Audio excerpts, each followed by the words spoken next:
Heddiw wedi diwrnod y Sant Siôr, ond mae'r byd yma, ac yn arbennig Cymru, yn lle od, ac o'r Ysgol Gymraeg yn Ninbych ar ddydd y Sais. Ysgol Gymraeg Maes y Plwm wedi cael ei henwi ar ôl Edward Jones yr emynydd. Ond Edward Jones eto. Roedd o'n enwog yn ei ddydd fel emynydd, fel ffarmwr, fel tad 19 o blant, a hefyd fel y gŵr a sefydlodd Ysgol Saesneg, cofiwch, ym Mhentre Prion, ychydig i fyny'r ffordd yma. Ysgol Maes y Plwm, teml y mae pob Cymro gwerthu halen yn falch ohoni. Brwydrodd rhai yn galed ac yn hir mwyn i chael yma.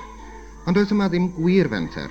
Yr adeilad sy'n newydd, mae'r ysgol mewn bodolaeth eisoes, a tua 100 o Gymru bach eiddgar yn barod i eistedd y tu ôl i'r desgiau crand ac i ganu yn naturiol a nellu tadau.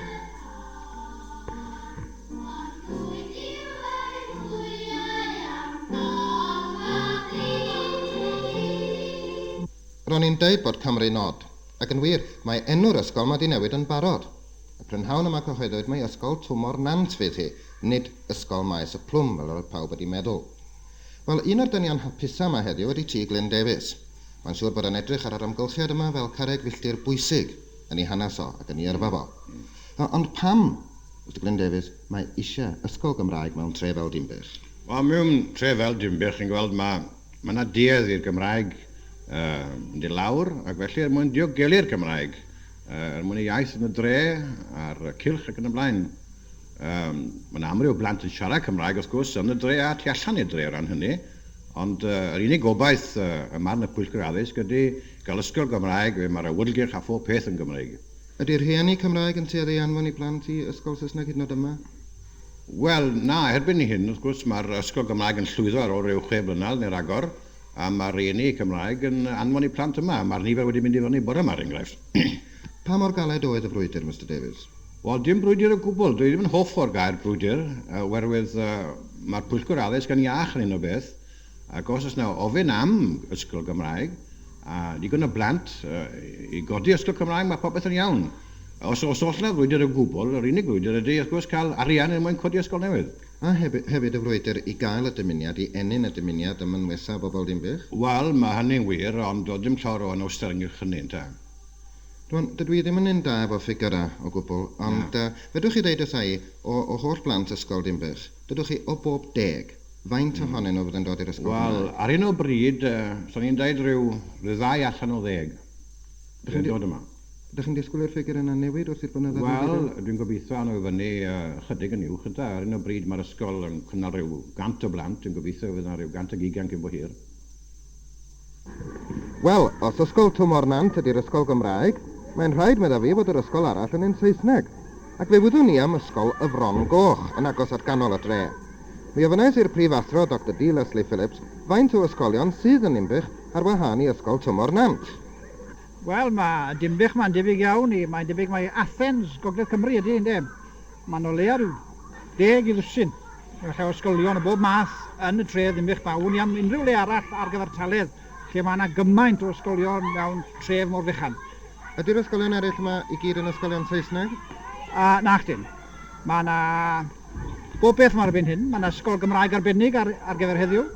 Mae yna ysgol gynradd, a mae yna ysgolion dwyieithog, a mae yna hefyd ysgolion preswyl Saesnig. A beth am eich ysgol chi, Ysgol y Frongoch? Wel, mae hon yn ysgol hollol ddwyieithog. Ac efallai mae dyma'r hyd y gwni, mae'r unig ysgol o hyd y gwni, lle mae yna ffrwd Gymraeg mewn ysgol ac hefyd ysgol Gymraeg yn yr un tre. Sgynnoch chi ddim ofn colli'r plant yma sydd yn Gymru Cymraeg? Na, mae'r ysgol Gymraeg wedi cael ei sefydlu ers rhyw 7 mlynedd. A mae'r rhai rieni, un o bob 3 sy'n ni'n dweud, o dre, yn dymuno cael ei plant i cael ei haddysg yn Gymraeg, mewn ffrwd Gymraeg, mewn ysgol ddwyieithog yn Beth sy'n gyfrifol bod rhieni'n meddwl fel hyn? Wel, mae yna draddodiad llawer iawn. Ysgol Frongoch oedd ysgol Gymraeg y dre, mae'n debyg. Oedd hyn cyn fadeg i, cofiwch yn de. Mae yna draddodiad yma, rhieni wedi bod yma, a maen nhw reit fodlon cael eu plant heb eu corlannu mewn dwy ysgol. Beth bynnag, ar wahân i'r ffrwd, be ydy iaith gyffredin y plant yma? Mae yna rhan fwyaf yn Saesneg. Un allan o bob 4. yn yr ysgol yma sy'n Gymru. Wel, ys faint mae hi fel hyn yn Ninbych? Di wedi bod fel hyn erioed, ych chi'n Na, meddwl? chdi, wel, cyn agor ysgol Gymraeg yn y capel mawr Dinbych, ynddo, beth swn i'n dweud o hon, cyn y fadeg i eto, beth swn i'n dweud bod ysgol Frongoch yn hanner a hanner. A oedd y plant yn cael ei dysgu yn Gymraeg ac yn Saesneg. A hefyd oedd plant enwogion Dinbych megis William R. Jones, ynddo, fod yma cael sylwi haddysg yn Gymraeg, ynddo. A efallai sy'n ni egluro bod yr ysgol Gymraeg, y reswm pam sefydlwyd, un reswm pam sefydlwyd ysgol Gymraeg yma oedd oherwydd prinder lle yn Frongoch. Gan 4 stafell, oedd 200 o blant yn Gymru ac y Saeson cael ei dysgu gyda'i gilydd, ynddo, ond ar wahân, ynddo. Ydy sefydlu ysgol Gymraeg fel tre mewn tre fel Dinbych yn mynd i droi'r mwyafrif o blant y lle yn Saeson?